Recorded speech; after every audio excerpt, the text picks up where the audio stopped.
기도합니다. 하나님 아버지, 믿음으로 소망으로 하나님 앞에 나아갑니다. 지친 영혼에 하나님 힘을 주시고 또 성령 충만함으로 하나님 역사하여 주시옵소서. 또 이 시간 믿음으로 기도하고 간구할 때 하나님의 어둠이 떠나가고 또 문제들이 풀어지고 닫힌 문이 열려지는 은혜의 시간이 되게 하여 주시옵소서. 하나님, 입술을 하나님 앞에 맡겨오니 또 이 시간 풍성한 은혜로 하나님의 말씀만이 증거되고 우리의 심령의 영혼이 온전히 하나님만을 향하는 시간 되게 하여 주시옵소서. 예수님의 이름으로 기도드립니다. 아멘. 우리 서로 인사하시겠습니다. 힘내십시오.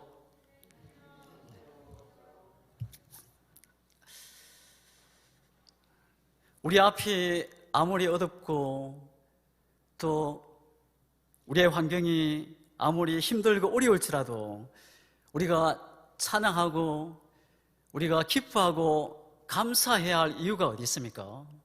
하나님이 살아계시기 때문입니다.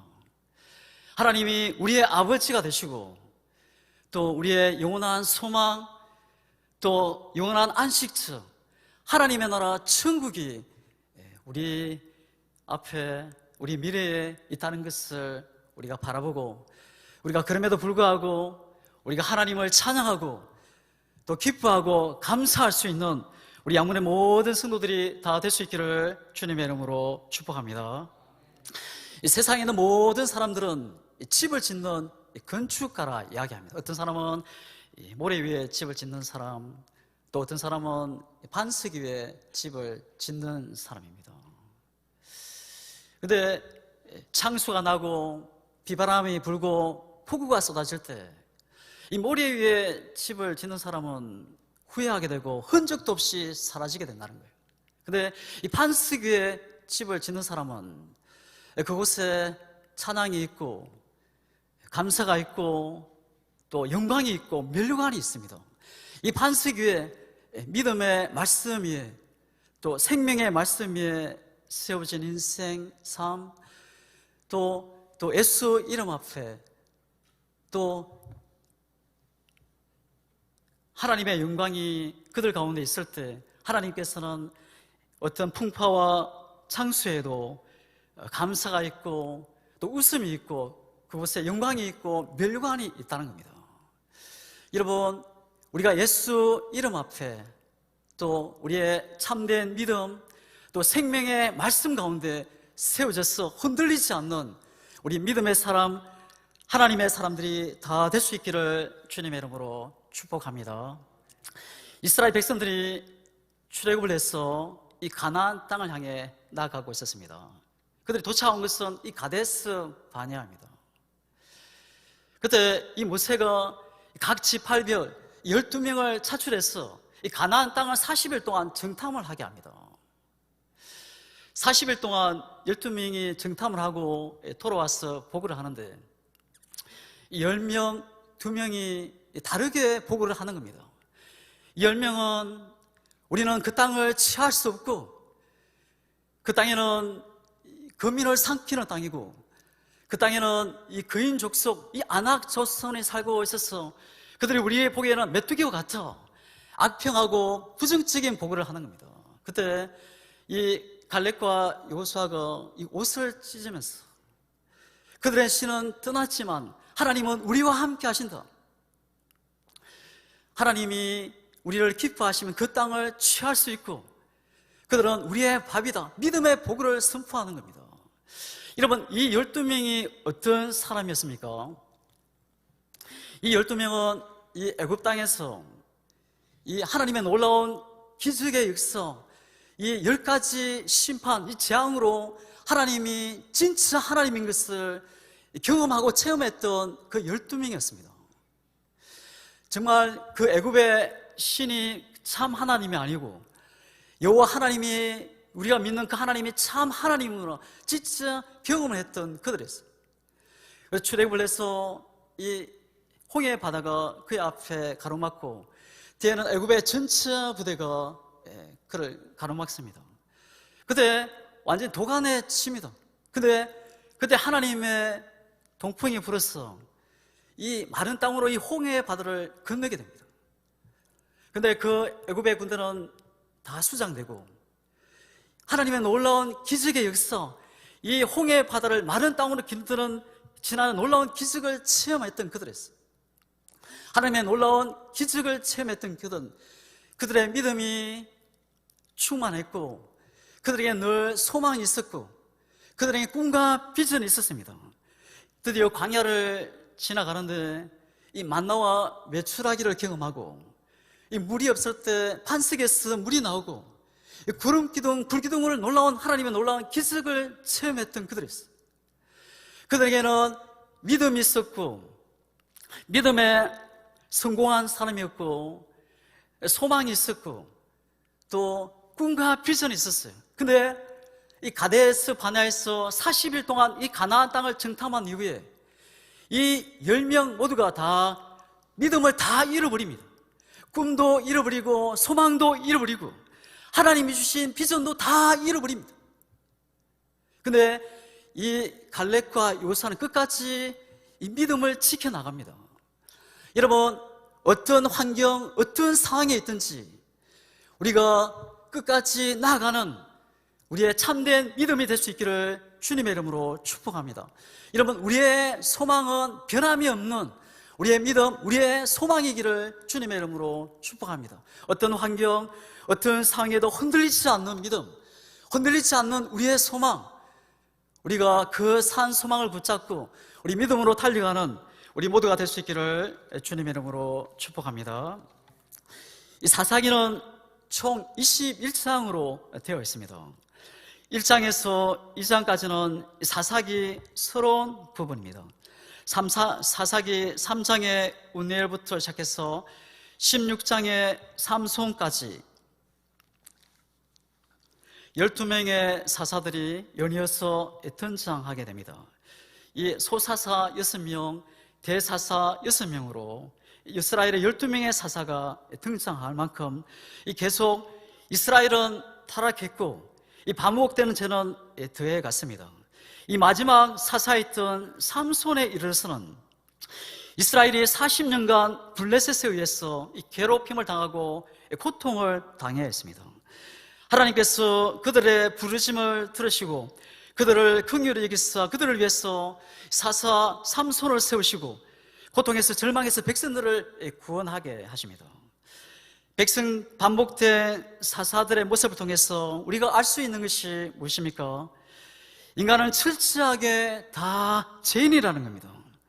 하나님께서 큰 위험 속에서 고통하고 있는 백성들을 불쌍히 여기사 그들을 위기 가운데서 사사를 보내고 하나님의 은혜의 역사로 그들을 다 구원하십니다. 근데 그 백성들은 하나님의 큰 구원의 은혜에 감사하거나 감격하는 모습이 전혀 보이지 않습니다. 그들의 삶에 변화된 모습이 없습니다. 도리어 하나님을 떠나고 하나님보다 세상을 더 사랑하고 하나님이 싫어하시는 죄악된 악한 길을 걷게 되는 모습을 보게 됩니다. 결코 상황이나 환경의 문제가 아니라 이방인 때문이 아닙니다. 그들 스스로가 하나님을 인정하지 않았고 그들 스스로가 자신들의 눈에 옳은 대로 행하였던 것입니다. 반복되는 사사들을 통해서 우리가 알 수 있는 것은 자신들의 위치와 분수를 깨닫지 못하고 자신 스스로 왕이 되려 했다는 겁니다. 사사들의 자신들의 힘이 아니라 하나님의 영, 성령 하나님이 그들과 함께 하였기에 전쟁에서 이기고 승리할 수 있었습니다. 그럼에도 불구하고 그들이 최고의 자리에 오르지 권력과 부를 맛보고 더 큰 권력을 추구했던 겁니다. 스스로 왕이 되려 했습니다. 여기서 알 수 있는 것이 무엇입니까? 아무리 능력이 있고 전쟁에서 큰 승리를 얻었다 해도 인간 사사를 결코 의지하거나 기대서는 안 된다는 겁니다. 왜냐하면 그도 역시 하나님 보시기에 연약한 자고 제 말은 사람에 불과하다는 겁니다. 우리가 온전히 따르고 우리가 의지하고 섬겨할 분은 우리의 구원자 되시는 참된 사사가 되시는 하나님의 아들 예수 그리스도이십니다. 본문 6절을 보면은 그때는 이스라엘 왕이 없으므로 사람마다 자기의 소견에 옳은 대로 행하였더라. 이스라엘의 진정한 왕이신 그 하나님이 그의 통치자였음에도 불구하고 단지 육신의 눈에 보이는 왕이 없었다는 그 이유로 하나님을 외면하고 하나님을 거역하고 말씀에 불순종하는 시대였음을 보여주는 겁니다. 이스라엘의 영적인 상태를 잘 보여주고 있습니다. 하나님을 왕으로 주인으로 모시지 않는 사람, 다른 우상이 왕으로 모신 겁니다.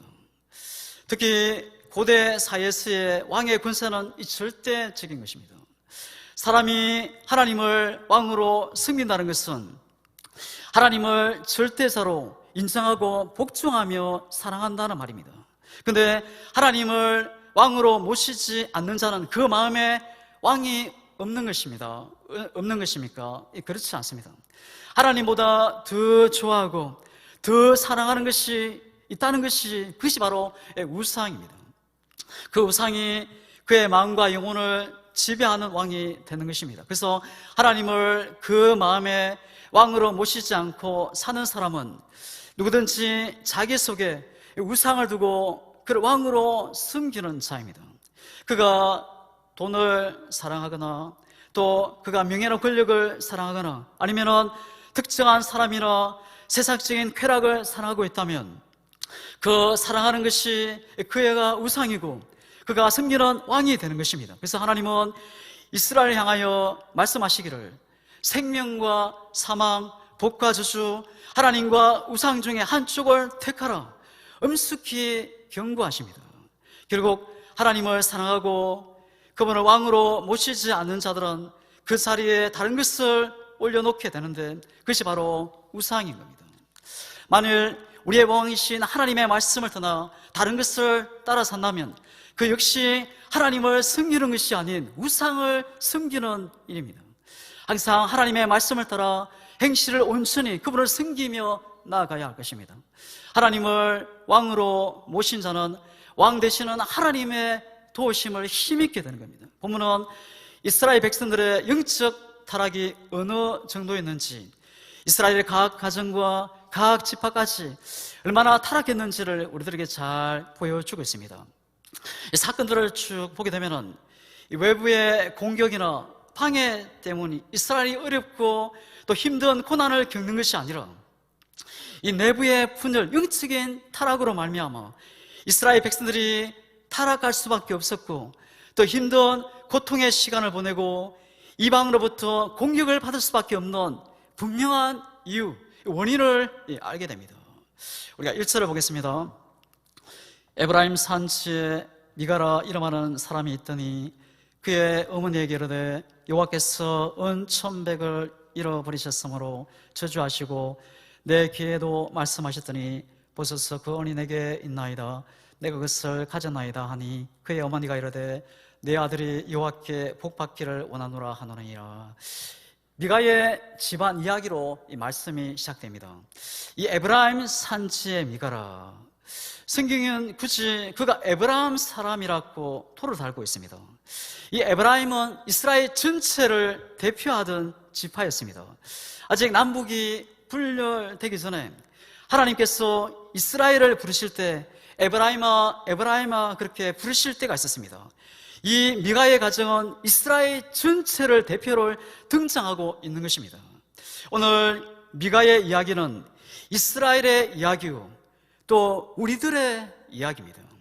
에브라임 산지에 미가라는 사람이 이 어머니를 모시고 살고 있었습니다. 그런데 어머니가 1,100세겔의 큰 돈을 잃어버리게 됩니다. 1세겔은 노동자 4일치 품삯에 해당되는 큰 금액이었습니다. 온 1,100세겔은 얼마나 큰 금액입니까? 적어도 3에서 5억 가까이 되는 큰 금액입니다. 이 큰 돈을 미가의 어머니가 잃어버리게 된 것입니다. 이 온 1,100세겔을 본문에서 처음 나온 것이 아닙니다. 삼손과 관련된 내용에서 이 기록이 되어 있습니다. 사사기 16장에서 블레셋 사람들이 드릴라에게 삼손을 체포하고 잡을 수 있도록 제시한 금액이 온 1,100세겔이었습니다. 어떤 신학자는 이 미가의 어머니가 이 드릴라가 아닌가, 그런 신학자들도 있습니다. 그런 중요한 것이 아니니까요. 이제 미가의 어머니는 이렇게 큰 돈을 훔쳐간 사람을 무섭게 저주하게 됩니다. 은 100세겔에 적어도 3에서 5억 훔쳐간 사람에게 어떤 마음이 들었을까요? 그 저주는 어땠을까요? 아마 어마어마했을 것입니다. 하늘에서 이 벼락을 맞을 놈, 이 천부를 맞은 놈, 아마 무서운 저주를 막 퍼부었을 것입니다. 그 저주는 아마, 근데 이 돈을 훔쳐간 사람이 장본인이 누굽니까? 바로 그 어머니 아들 이 미가였습니다. 그의 어머니가 상심해서 내뱉은 이 무서운 이 저주하는 소리를 듣고는 양심의 가책을 느꼈는지 자신이 훔쳐간 돈을 다시 이 어머니 앞에 다 내어놓습니다. 그래서 이 미가의 어머니는 잃어버린 돈을 다시 찾은 기쁨도 있었지만, 이제 그 돈을 훔쳐간 사람이 자신의 아들이었음을 알고 이 말한 저주가 아들에게 돌아갈까 봐서 자신이 내뱉은 저주를 다시 거두어 드리게 됩니다. 그리고 그 아들을 혼내기는 그등, 이절을 보시면은 내 아들이 하나님께 복받기를 원한다, 상황이 좀 이상하게 돌아가는 것을 보게 됩니다. 만약에 제대로 된 어머니라면은 이 돈을 훔쳐간 아들을 혼을 내거나 야단을 치거나 아마 벌을 주는 것이 당연해 보입니다. 근데 이 미가에 했던 그 행동이 무엇입니까? 10계명을 기준에서 본다면 이 부모를 공경하라, 이 5계명, 이 도둑질을 하지 말라, 8계명을, 이 10계명을 범한 그랬습니다. 미가가 사실을 다 털어놓자 어머니는 이 미가를 축복합니다. 내 아들이 여호와께 복받기를 원하노라. 이 미가의 어머니는 돈을 훔쳐간 사람을 저주했다가 그 사람이 아들인 것을 알고 이 축복으로 바꿉니다. 그리고 그 이후 아들의 죄에 대해서 어떠한 말도 하지를 않습니다. 정말 넓은 마음을 가지고 이 아들을 사랑하는 이 어머니라서 그런 것입니까? 이 가정의 문제가 어디에 있는지 잘 알 수 있는 장면입니다. 이 미가의 어머니는 자녀의 죄를 다루지 않습니다.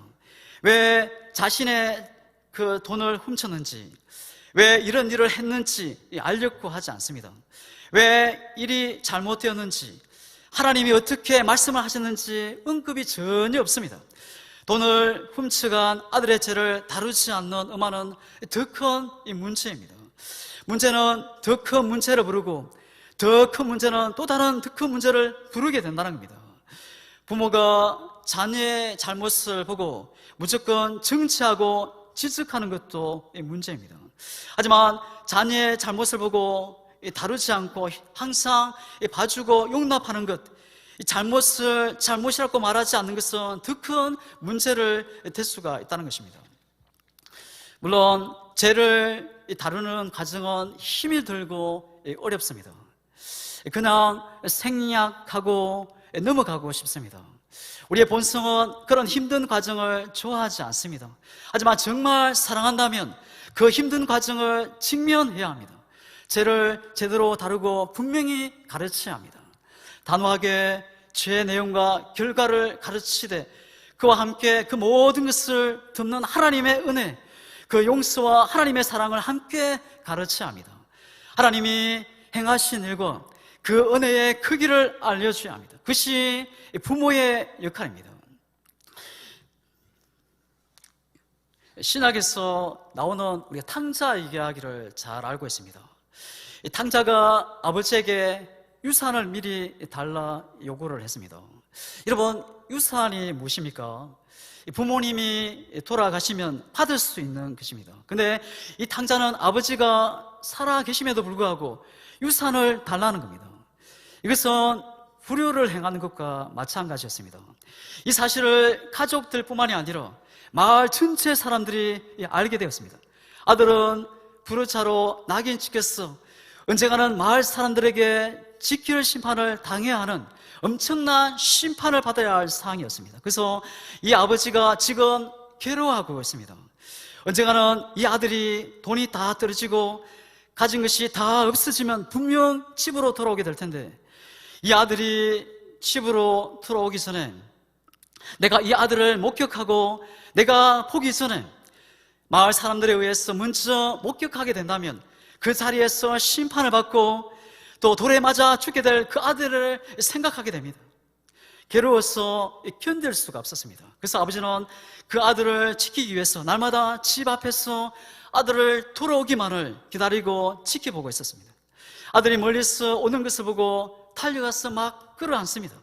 그래서 그 아들을 오랜 시간 다시 만났다는 박음의 표현일 수도 있지만, 또 다른 표현으로는 그 아들이 다른 사람에 의해 직결 심판을 받을까봐 아버지가 아들을 보호하고 지키기 위해서 끌어안는 것으로 볼 수 있습니다.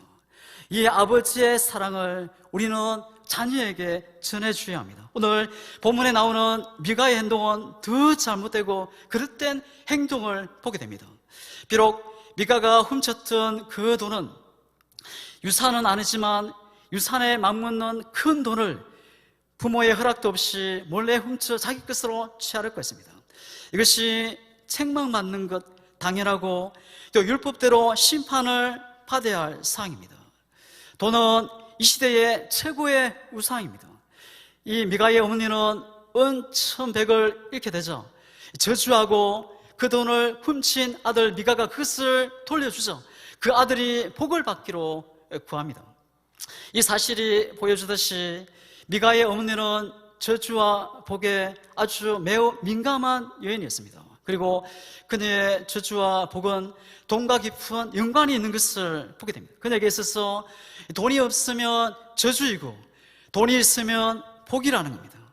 돈을 훔쳐가면 저주받을 자이고 돌려주는 자는 복받을 자입니다. 또 그녀는 그 복을 더 많이 받기 위해서 신상까지 만들었습니다.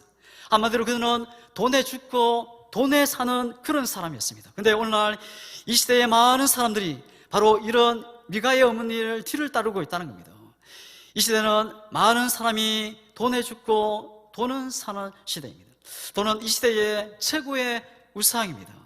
어떤 사람은 돈은 하늘 아래의 최고의 신이다, 이 말처럼 오늘 돈은 사람들에게 만능으로 통합니다.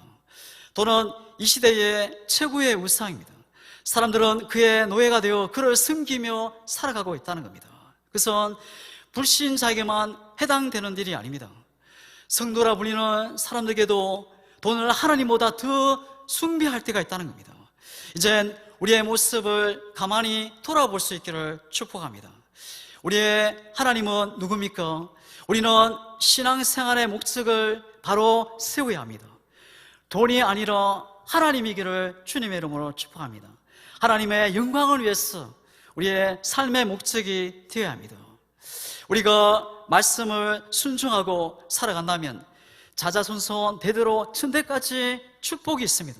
근데 반대로 율법을 말씀을 어겼을 때는 3, 4대까지 저주가 임하고 그 책망이 있을 것을 이야기합니다. 근데 이 미가의 어머니는 돈을 훔쳐간 자기 아들에게 책망은커녕 자기가 내뱉은 저주를 거둬들이고 아들을 위해서 축복하고 있는 것입니다. 그런데 단순히 축복의 문제뿐만이 아니라 아들을 위해서 내뱉은 축복의 내용이 좀 이상합니다. 3절 하반절을 보면은 내가 내 아들을 위하여 한 신상을 새기며 한 신상을 부어 만들기 위해 내 손에서 이 언을 여호와께 거룩히 드리노라. 그러면 내가 이제 이 언을 내게 돌아주리라. 이 범죄한 아들을 벌을 주고 혼내지 않고 축복하는 것도 좀 이상하지만 이 축복을 위해서 우상을 만들겠다는 겁니다. 그리고 그것을 위해서 돈을 내가 주께 그렇게 드리노라. 하나님께 봉헌하였습니다. 하나님께 봉헌하고 헌금을 드리는데 그 헌금이 목적이 무엇입니까? 하나님을 위한 것이 아니라 내 자녀를 위한 것이고 우상을 만들기 위해서라는 겁니다.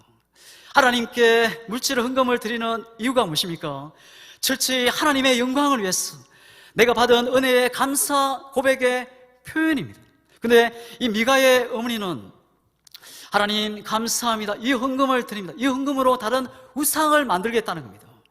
10계명 중에서 나 외에 다른 신을 섬기지 말라, 너를 위하여 우상을 만들지 말라, 10계명 1, 2계명을 범하고 있는 겁니다.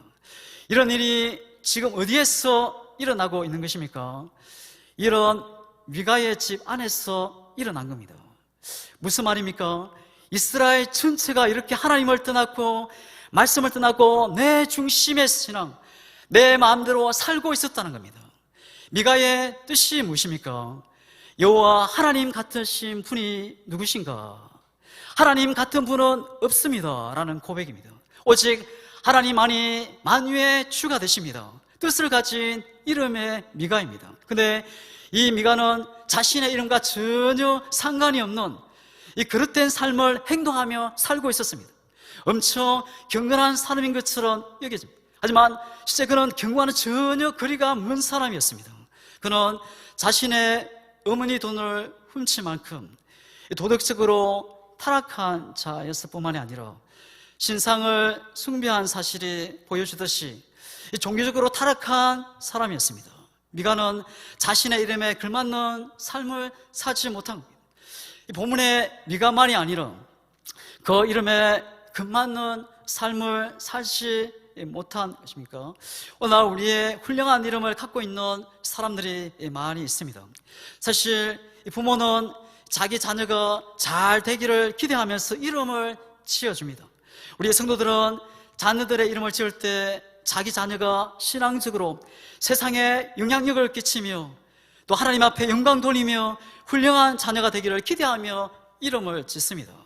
하나님께 영광을 돌리는 자녀가 타라해서 붙여진 이름이 하영이, 하나님의 은혜 가운데 살라고 해서 지은 이름이 하은이, 예수님을 닮으라면서 지은 이름이 에담이, 이 모든 자녀들이 부모의 기대에 부응해서 이러한 이름에 걸맞게 살면 얼마나 좋습니까? 그러나 우리의 주에는 그러한 이름과 전혀 다른 삶을 사는 사람도 있다는 겁니다.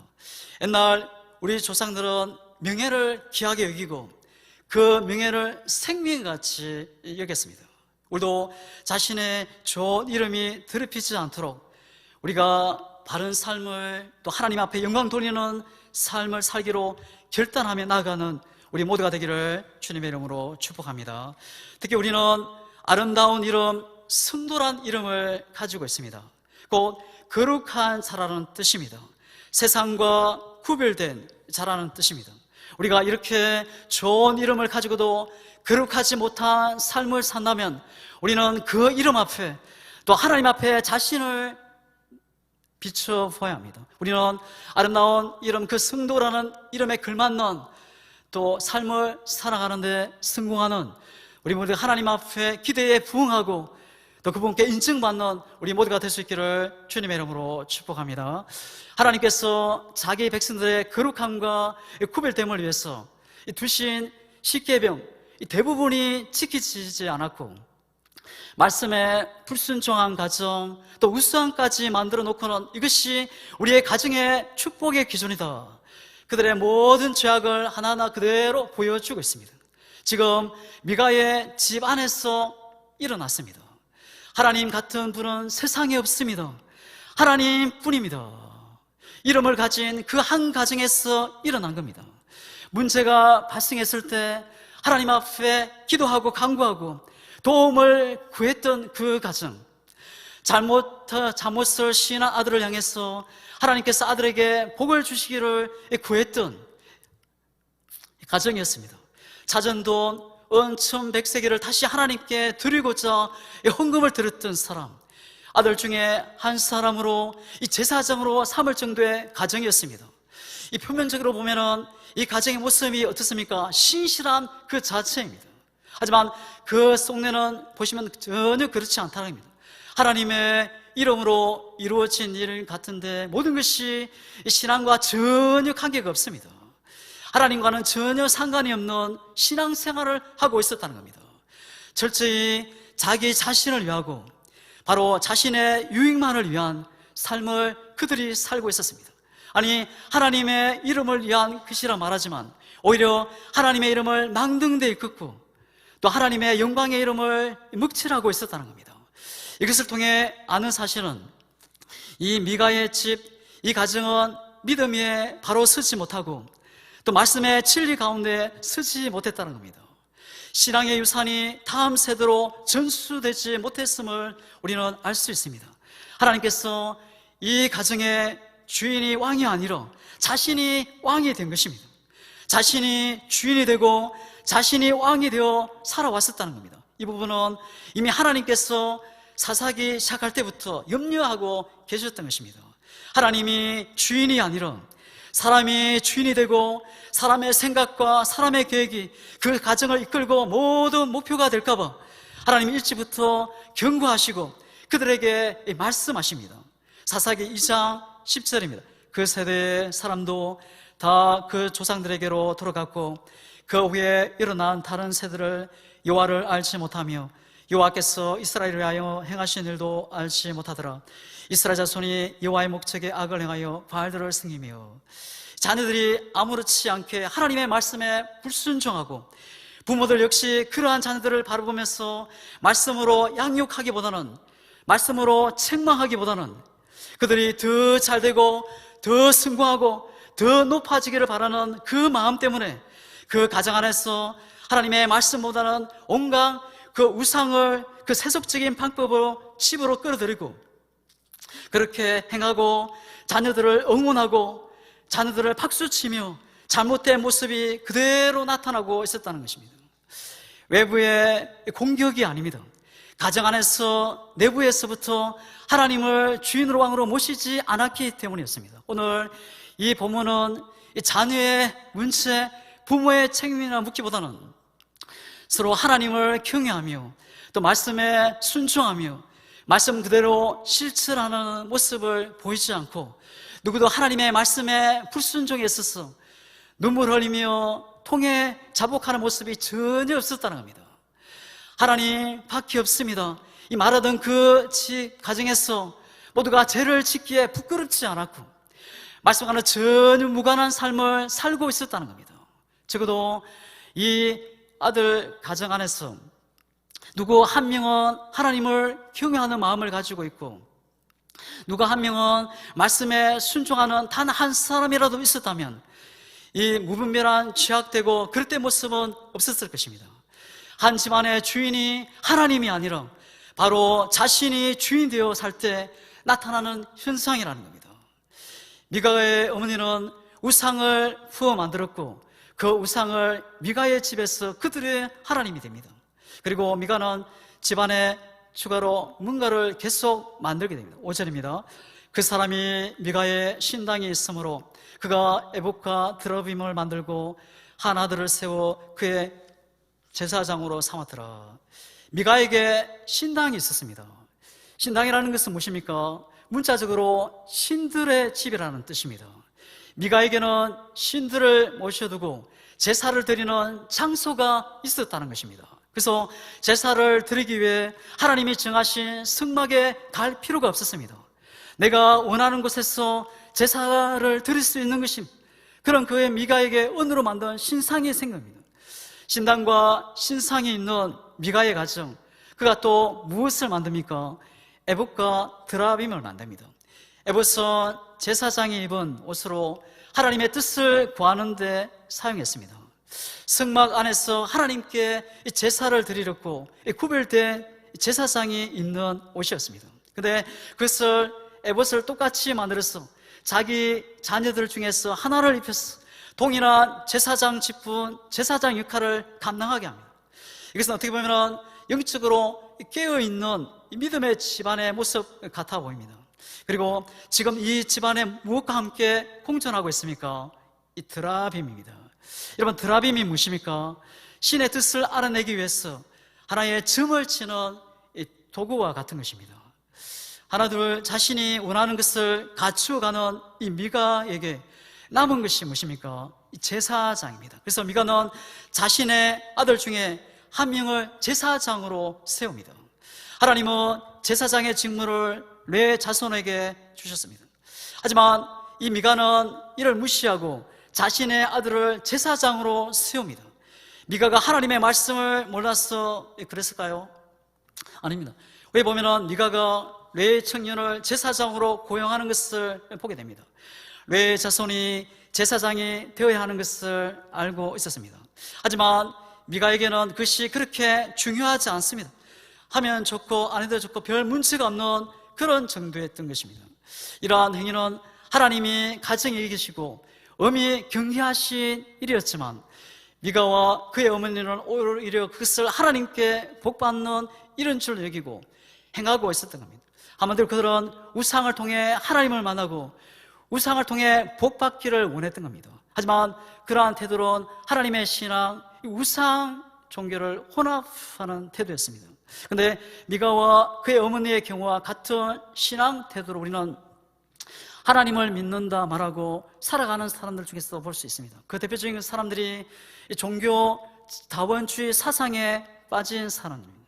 그들은 말하기를 기독교 밖에도 교회 밖에도 구원이 있다 말합니다. 왜냐하면 타 종교나 우상에도 이 나름대로의 종교성 가치가 있어서 모든 종교에는 하나님을 만날 수 있다 말합니다. 진리에 이르는 길은 여러 가지 사람이 선택하기 나름이 말하고 이런 사람들은 우상 앞에 쉽게 무릎 꿇고 쉽게 절을 합니다. 그러나 성경이 말씀하고 있는 것이 무엇입니까? 성경은 하나님을 만나고 구원에 이르게 하는 유일한 길은 그리스도뿐이라 선언합니다. 천하 인간에게 구원 얻을 만한 이름을 주신 일이 없다 하십니다. 주님께서 스스로 말씀하시기를 나는 길이요 진리요 생명이므로 나로 말미암지 않고는 아버지께로 이를 자가 없다 했습니다. 우리는 그 무엇으로도 하나님께 이를 수 없습니다. 다만 그리스도를 통해서만 하나님께 이를 수 있는 겁니다. 그럼 우리는 그리스도에 대한 믿음을 끝까지 붙잡고 나가야 합니다. 나는 요한이 이런 내 이름이라 나는 내 영광을 다른 자에게 내 찬송을 우상에게 주지 아니하리라. 이 미가의 가정은 예전부터 신들을 섬기기 위한 신당이 있었습니다. 하나님과 전혀 상관없는 이 온갖 우상들을 섬기기 위한 장소가 그의 집안에 있었음을 보게 됩니다. 본문에서 미가의 어머니가 이 감사의 표현으로 갑자기 우상신을 만들겠다 말한 것은 이것은 갑자기 우발적으로 발생한 것이 아니었습니다. 이미 과거로부터 행해졌던 그 습관대로 필요에 따라 신을 하나 더 만들겠다 자연적인 모습이었습니다. 그런데 단순히 그 집안에 우상신만 만들었습니까? 그렇지 않습니다. 미가의 가정 안에는 하나님이 아닌 또 다른 신들도 함께 있었다는 겁니다.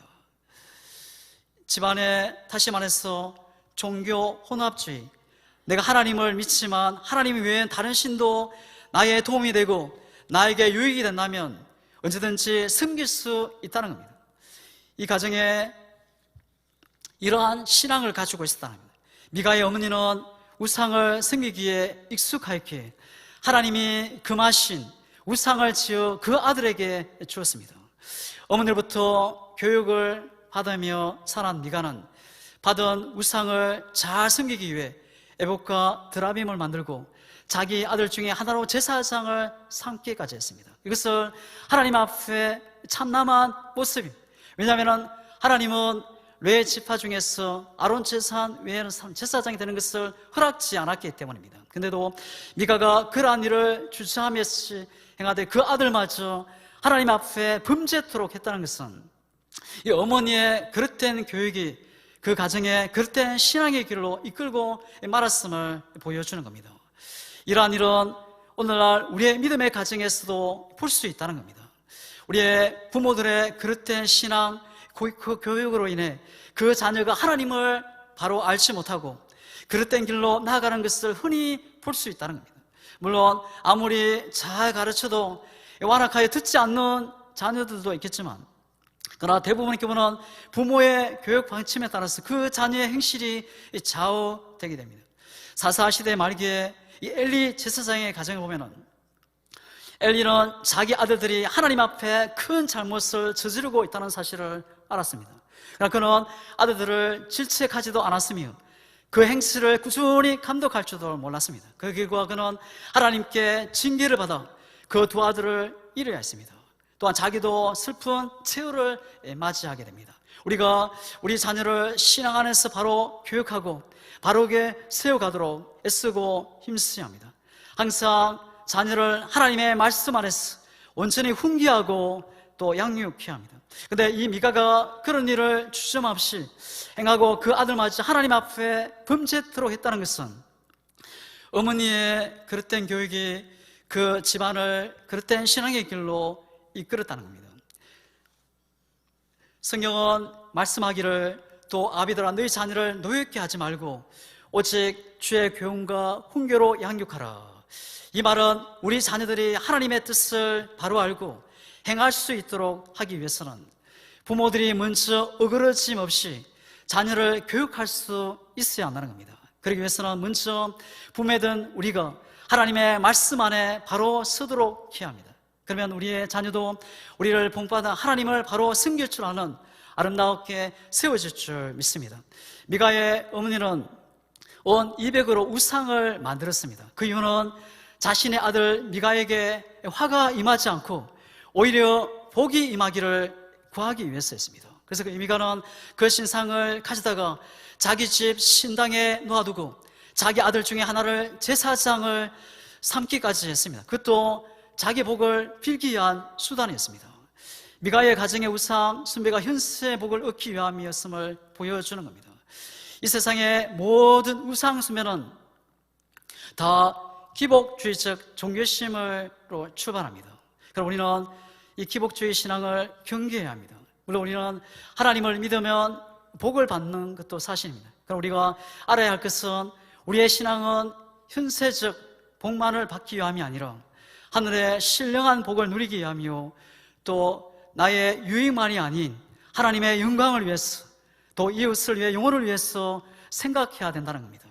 사람들이 세상에서 여러 가지 우상을 두고 믿는 것은 자신들의 욕망을 채우고 하고자 하는 모든 일이 순탄하게 구하는 동기에서 출발합니다.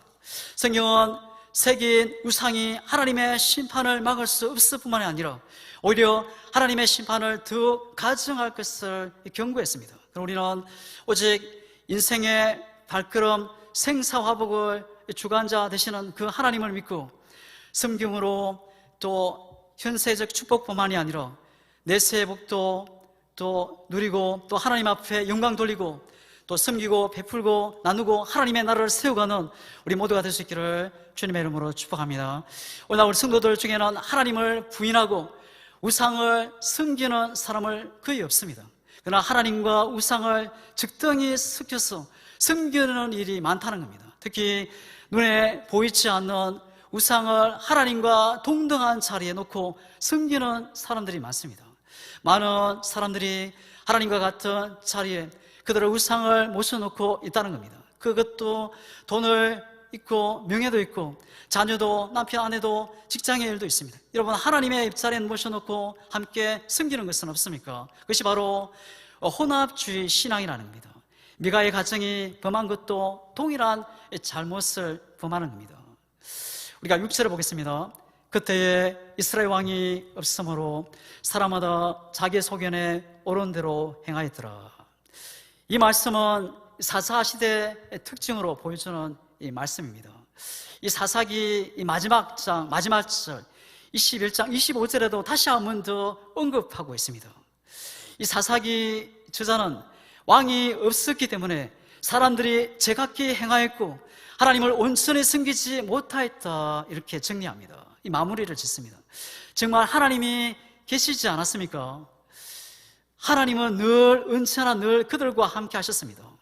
그들의 간구를 들으시고 이스라엘 백성들의 부르짖음 그들의 들으시고 은혜를 베푸시고 수많은 위험과 전쟁과 문제 속에서 그들을 지키시고 보호하시고 그들을 구원하셨습니다. 그럼에도 불구하고 이 백성들의 마음속에는 하나님은 계시지 않는다, 왕도 아니다, 어떠한 영향을 끼치지 못하는 분으로 하나님을 생각했던 것입니다. 그래서 그들의 주인은 하나님이 아닌 자기 자신이었던 겁니다. 미가의 가정의 모습을 보면서 우리의 가정, 우리의 영적인 상태를 볼 수 있기를 축복합니다. 이스라엘이 자기의 소견에 옳은 대로 자기 눈에 좋아 보이는 대로 행하였다는 것입니다. 하나님이 이스라엘 왕으로 계셨지만 그들은 왕을 따르지 않았습니다.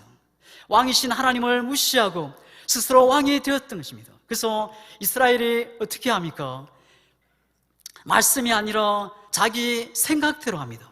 내가 원하는 대로 제사장을 세우고, 내가 원하는 대로 우상을 만들고, 내가 원하는 대로 신당을 세우고, 내가 원하는 대로 제사를 드립니다. 그리고는 하나님을 섬긴다 이야기합니다. 그들이 섬기는 것은 하나님이 아닙니다. 자신이 만든 우상이었습니다. 눈에 보이는 좋은 것을 쫓아서, 우상이 주는 만족, 유익, 평안함을 쫓아서 자기 소견에 오른 대로 그렇게 이스라엘 우상을 쫓아서 살아갔다는 겁니다. 말씀의 기준이 명확하지 않을 때 자기 생각에 오른 대로 이 행하는 미가, 자기 생각에는 참 잘한다고 한 것이 말씀의 기준에서 보면 엉뚱하게 짝이 없는 일이 될 수 있습니다. 말씀을 힘써 열심히 배우고 나가야 합니다. 베레아 사람들처럼 간절한 마음으로 말씀을 받고 그런가 하여 날마다 성경을 상고하고 말씀의 기준이 나의 행동의 기준이 되도록 해야겠습니다. 미가 가정은 완벽하지 않았지만 율법의 형식은 잘 갖춘 것처럼 보였습니다.